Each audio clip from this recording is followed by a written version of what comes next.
Just learning that better than 90% of the people in the country do not achieve real financial competence and security during their lives gives each of us, as head of his family, or at least co-head, the responsibility to make certain that we are in that small percentage of people who do.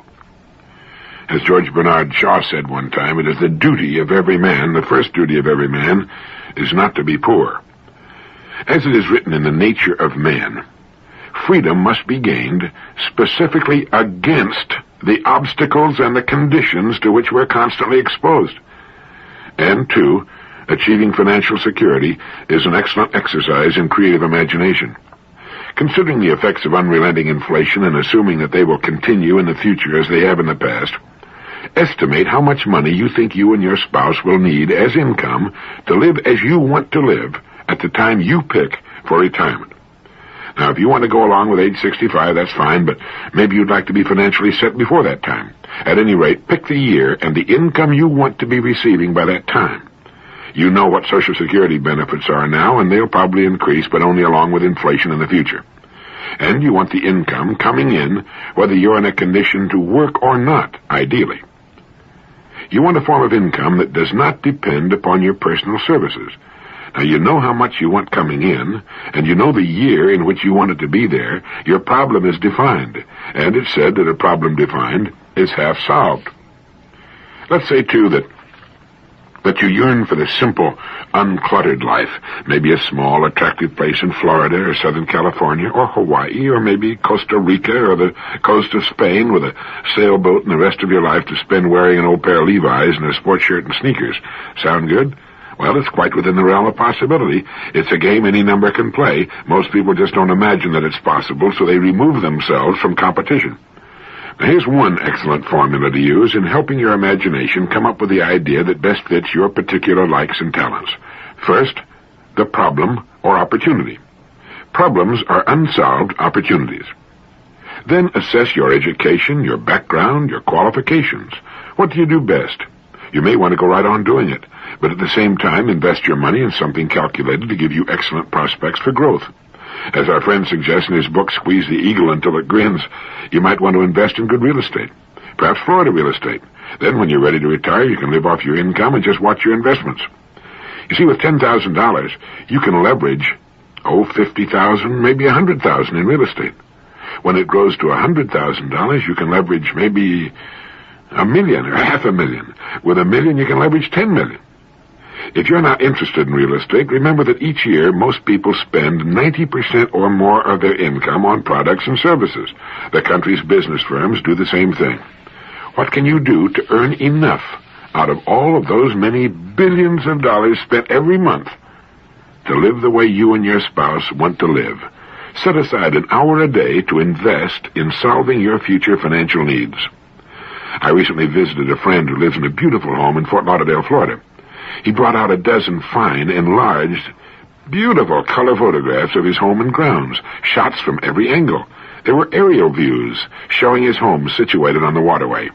We commented on how great they were, and he told us that they'd been taken by a man in a small helicopter who had taken them without my friend's knowledge or permission. He had paid about $200 for the set, and they were well worth the money. If he used them only in case he wanted to sell his house, they'd be worth many times what he paid for them. But in the meantime, they were great, framed in his family room and in his office. A person could make an excellent income doing no more than photographing homes, and if he happened to like living in Florida and flying around in a helicopter, he'd have an agreeable business indeed. It was an imaginative and successful enterprise for a person who likes and is good at photography. Actually, the photographer could be hired while the entrepreneur simply called on the owners of the homes and sold the sets of pictures. But there are thousands of ideas just as good and not nearly so imaginative. Opportunities go with problems. Violent crimes have increased more than 90% in the last 5 years. Violent juvenile crimes have increased 167% in the last 10 years, according to an article from the Los Angeles Times Service written by David Shaw and Bill Hazlett. We all are sickened by what we read every day in the papers and see on television. What can we do about it? Well, there isn't much the average family can do to change the national situation, other than lead honest and exemplary lives themselves. But the average family can make certain that its home is as safe as money and good judgment can make it. Now, I'd guess that 90% of American homes are ill-protected against criminal marauders. Any thief or psychopath can enter the average home with ridiculous ease in minutes, and they do every day. And that's because practically all builders put cheap junk where there should be excellent first-class hardware on doors and windows. Now, good hardware is available. You can find it on the really fine, expensive, custom-built homes, but most people don't know about it.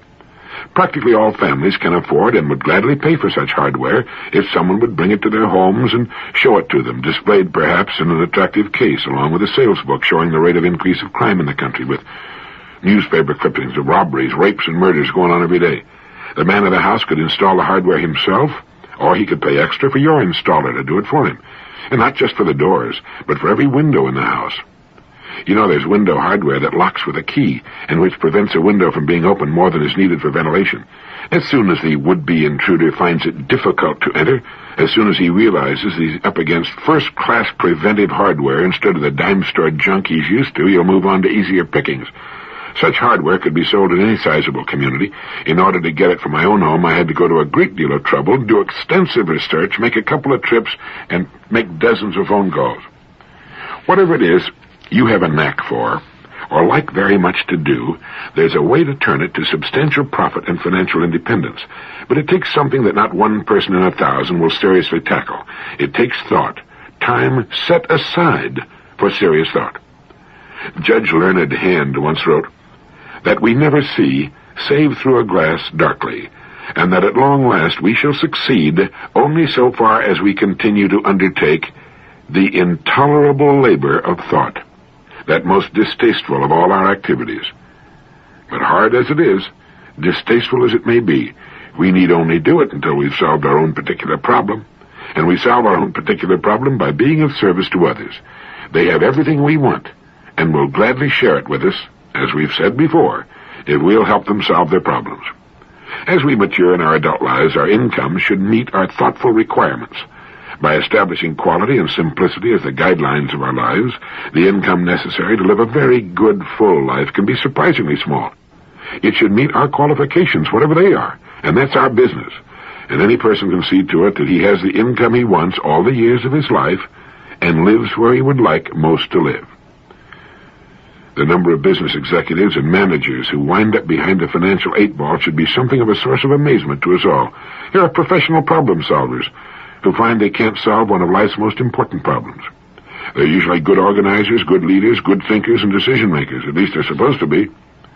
And when they find themselves living marginal lives on incomes representing only the barest fraction of what they're used to, they should be able to come up with the appropriate answers to their problems. If necessary, they can organize an entirely new business firm, providing some sort of needed product or service. With their experience and training, with all that time on their hands, such an endeavor should have every chance of success. However, should it fail, they'll probably be no worse off than before, and they can try again. It will also give them something exciting to fill their time, keep them in the swim of things. You know, Henry Ford was pushing 50 when he got started in the automobile business. A friend of mine started a brand new company when he was 65 and watched it grow during his lifetime to a $300 million a year institution. In fact, following retirement, it's quite possible for a person to do much better than he did during his regular working career. Today, millions live in cramped, crowded, crime-ridden, polluted cities only because of habit and the failure to use their imaginations. You'll hear people say, but what if everybody suddenly pulled up stakes and took off to some sunny, agreeable place to live? That's a ridiculous comment. The fact is that not everybody will. Everybody can, but everybody won't. If more people would, we'd see a more rapid decentralization of industry and a resulting better distribution of what's now a fairly stable population. The big, ugly cities grew on old trade routes at a time when transportation was limited to water and surface, mostly wagon and then rail transportation. Today, with air and truck transportation what it is, only a few major heavy industries remain near deepwater ports and near supplies of cheap fuel for power. The best estimates today indicate that all known reserves of fossil fuels will be depleted in 150 years. With the fusion process now only a matter of time, and with the deuterium supplies and seawater good for at least 1 billion years at a fraction of the present cost of coal and oil, and with practically no dangerous waste products, we're on the brink of a world revolution of ample power for all of the world's peoples. Moreover, with decentralization of our population away from the crowded cities, we live on 2% of the land, most of us, the industries and businesses which remain can transform those cities into clean, beautiful places in which to live. If you're interested in what can be done to make ugly cities beautiful, send for a marvelous lecture by Victor Gruen entitled Downfall and Rebirth of City Cores on Both Sides of the Atlantic. Gruen has a plan for redeveloping cities that won him the prize for architecture of the city of Vienna. He says on both sides of the Atlantic, and in fact in all nations of the world, we're presently hell-bent on destroying the environmental qualities of our cities, on spreading them out endlessly into thinly populated suburban regions, and in doing so, destroying every chance for vital, dynamic, multifunctional, meaningful centers. We have succeeded in making the urban environment unlivable and unworkable. We've converted suburban regions into ghettos of sterility and boredom, and in the process, we've destroyed millions of acres of prime agricultural land and natural landscape. He quotes an article which appeared in the New York Times in May of '71, in which a Mr. Eugene Raskin suggested that any effort to improve the functioning of city cores, such as Manhattan, is comparable to the act of beating a dead horse. He said, they are physically obsolete, financially unworkable, crime-ridden, garbage-strewn, polluted, torn by racial conflicts, wallowing in welfare, unemployment, despair, and official corruption. As they exist at present, they are unsalvageable, destined to join the dinosaur and deserved extinction. Urban planners and others who come up with temporary patchwork schemes and gimmicks to keep the cities going another year or two or three are as pathetic as the officers of the Titanic charting tomorrow's course while the water rises above their ears. Those who live in big city areas, or in good financial situations, make tremendous sacrifices. They have to tolerate unbreathable air, undrinkable water, involuntary waste of time, public insecurity, filthy streets, and a complete severance of any contact with the expressions of nature, and fear for their lives and property. Yet in 10 years' time, it is now forecast that 73% of the total population will live in large cities or their environs. The number of cities with over 1 million inhabitants grows every year and now amounts to a total of 131. The number of those which have populations of between 5 and 10 million is impressive. On the basis of quantitative criteria, the city has never been so successful in the entire history of mankind. On the basis of qualitative criteria, however, the cities of our time are a disastrous failure. No wonder, then, Victor Gruen writes, that everybody wants to escape the densely built-up core areas. The mass use of the automobile, growing incomes, shortened working hours, and extended leisure time encourage the mass flight and make it possible. But just because it is a mass flight, it is also a futile one. Those who want to settle in the lovely countryside must find out, much to their bewilderment, that once the hundreds of thousands of others who are also filled with the same desire have settled, there is no lovely countryside left. And Victor Gruen goes on to point out how city cores can be redeveloped, and the countryside can remain beautiful. You can get his entire lecture by just sending $1 to the Victor Gruen Foundation for Environmental Planning, 315 North Beverly Glen Boulevard, Los Angeles, California, 90024. But our remaining in such environments will not help them. As Lewis Mumford suggested, each one of us, as long as life stirs in him, may play a part in extricating himself from the power system by asserting his primacy as a person in quiet acts of mental or physical withdrawal. We can beat the problem through that most distasteful of all our activities, the intolerable labor of thought. Thinking with a definite purpose is or should be different from random casual thinking. When you're trying to solve a specific problem, the mind and its largely mysterious powers must be disciplined, directed. During the hour you set aside for thinking, have your major goal before you, written at the top of the page of a sheet of paper. Now the mind has to cease its idle playing in the fields and get into harness and go to work. It must come up with possible solutions to the problem before it. It is the transfer agent that must deliver us from where we are to where we've decided we want to be. That may not involve a physical move from one point to another, or it well may. Researchers at UCLA found that for all practical purposes, it appears that the reach of the mind is infinite. And when they say the mind, they're talking about yours and mine. As you sit there with your goal before you and begin to try to come up with possible ways of reaching it, you'll notice a very sluggish reaction on the part of your thinking equipment at first. Creative people are familiar with this phenomenon. Like a child resting or at play, the mind resents being called to task and responds sluggishly like oil in sub-zero weather. Usually when it acts that way, most people simply let it go back to sleep. It has learned through many years of inactivity that hard work is not a part of life at all. Here it's important that you stay with it. Like doing push-ups for the first time, not much happens, and the results are disappointing, if not embarrassing. But daily effort soon finds us doing with ease what was at first difficult and awkward. Write down any thoughts the mind passes along. Do not be discouraged, no matter how trivial your first efforts may be, if you haven't done this before. You're prospecting an exceedingly rich soil, and it may come up with a strike the first time out. It isn't likely, but stay alert and examine with great care the ideas produced by your first sessions. Sometimes an idea which appears worthless at first can be turned around or inside out or combined with another idea to form a winner. Just as important as the ideas produced by these first sessions is the extremely important function you're performing. Each day as you look at your goal and begin your disciplined thinking, you're placing the idea of your goal in your subconscious mind. Like the incredibly rich soil it is, it accepts the idea as a seed. Planting the seed once in a single session will probably not plant the seed deep enough or guarantee its germination. The seed must be planted again and again before germination takes place and it begins to grow in the subconscious mind. And while you're trying to pull ideas out of the top of your mind, a far greater wisdom is going to work below the surface. These think sessions accomplish two important jobs. One, they force the mind into disciplined control and form the habit of disciplined thought, and produce ideas, some of which may be very good. And two, they plant the seed of your goal deep into your subconscious mind and cause it to germinate and take root. It's the second function that will virtually guarantee you're reaching your goal. You may later rue the day, but reach your goal you will. As someone has said, be choosy what it is you set your heart upon, for if you want it strongly enough, you'll get it. Here it all hinges on the wisdom and maturity of our decisions.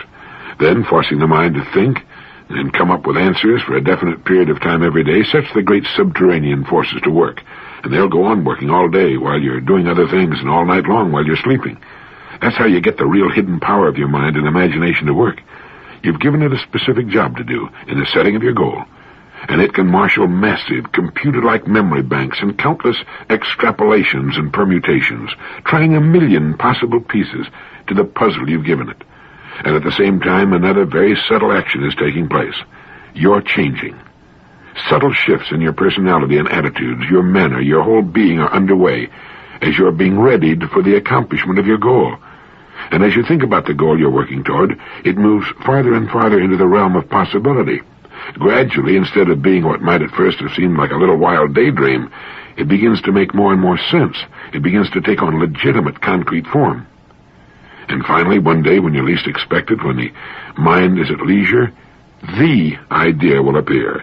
It will slip into the edge of your consciousness so unobtrusively that like a sly party crasher, you will be only vaguely conscious of it.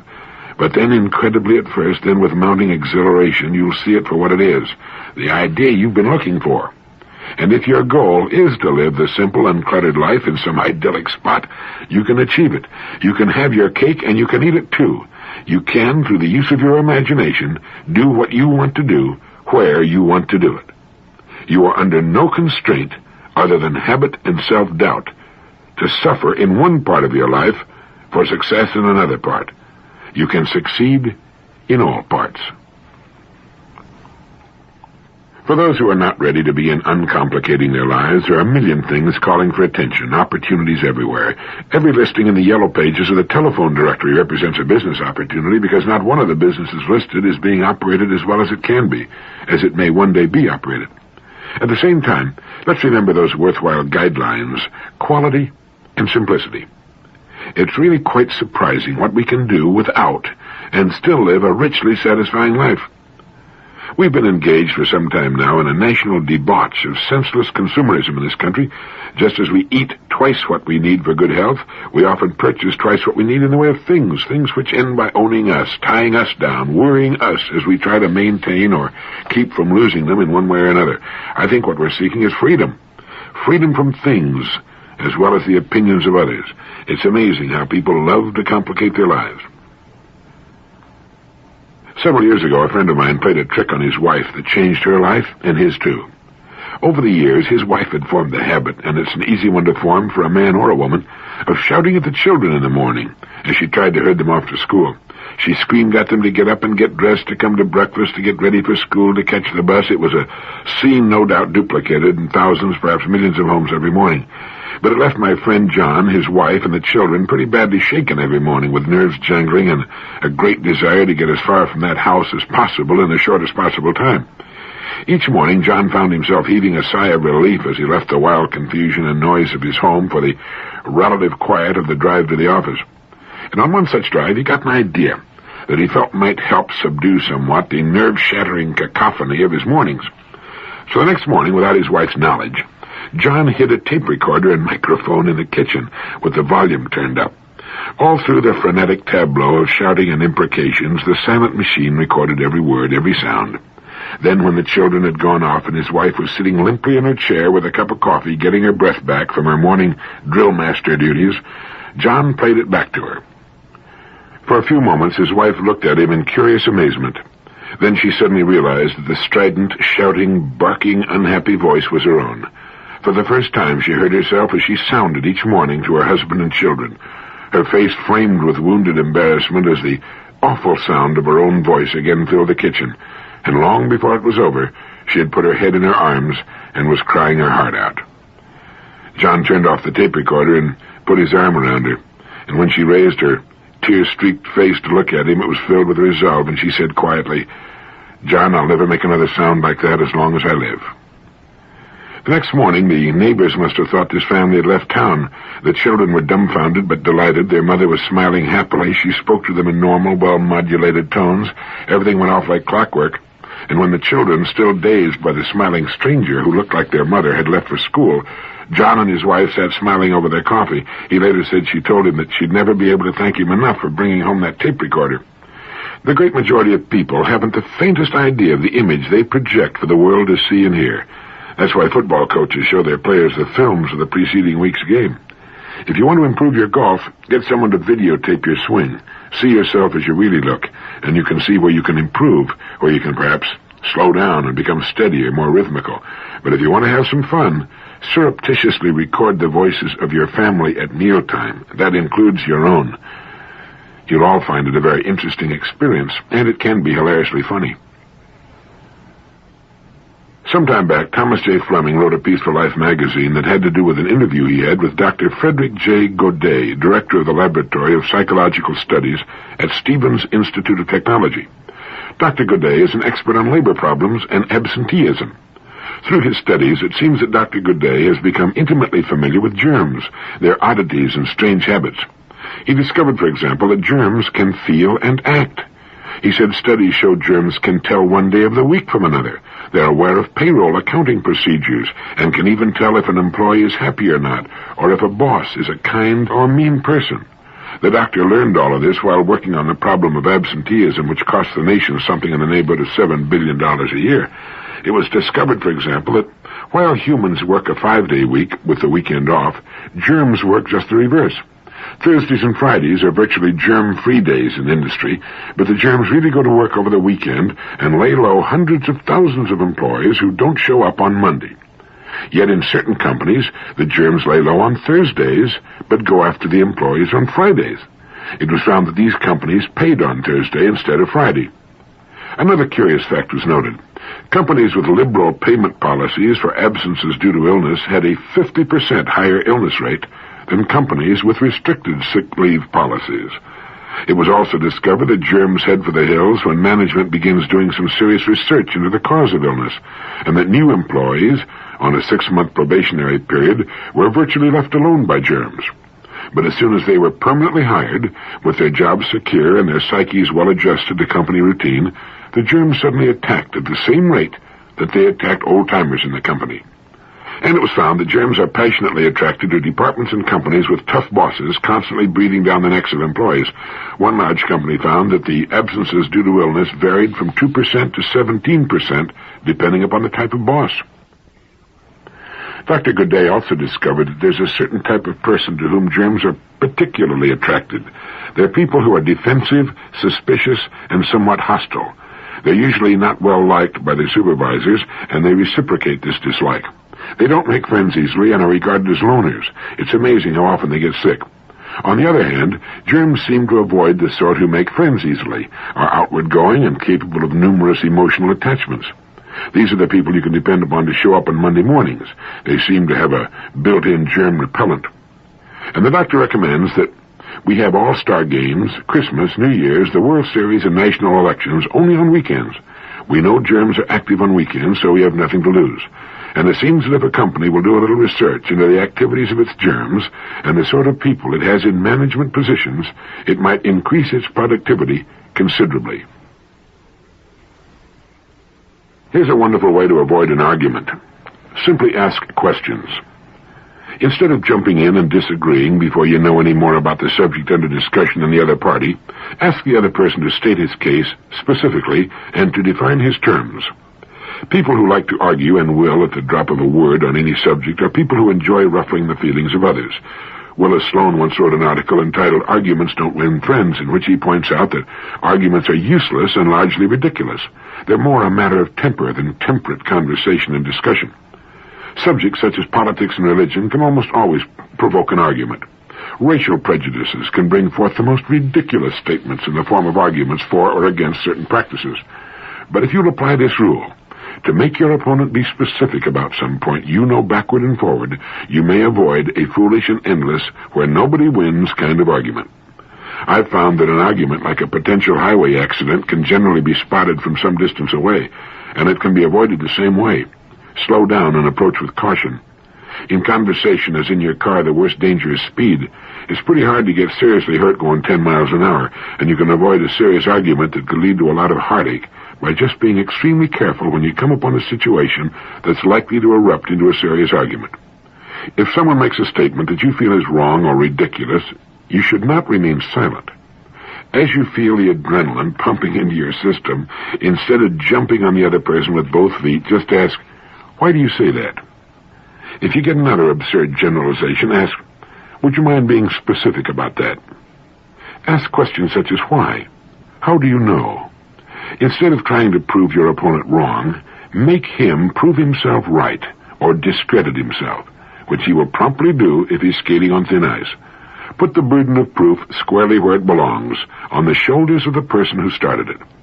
Then you can sit back calmly and enjoy yourself while he gets in over his head, flounders in the swamp for a while, and finally tries to change the subject. No argument, and he won't be so quick to start another one the next time.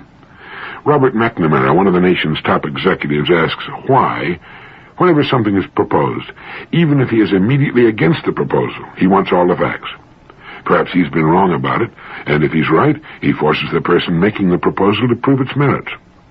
And no one can even guess at the number of families living between arguments in a state of unnecessary and uneasy truce. Since it takes two to argue, let's make sure we're not one of them. All we need say is, "Why do you say that?"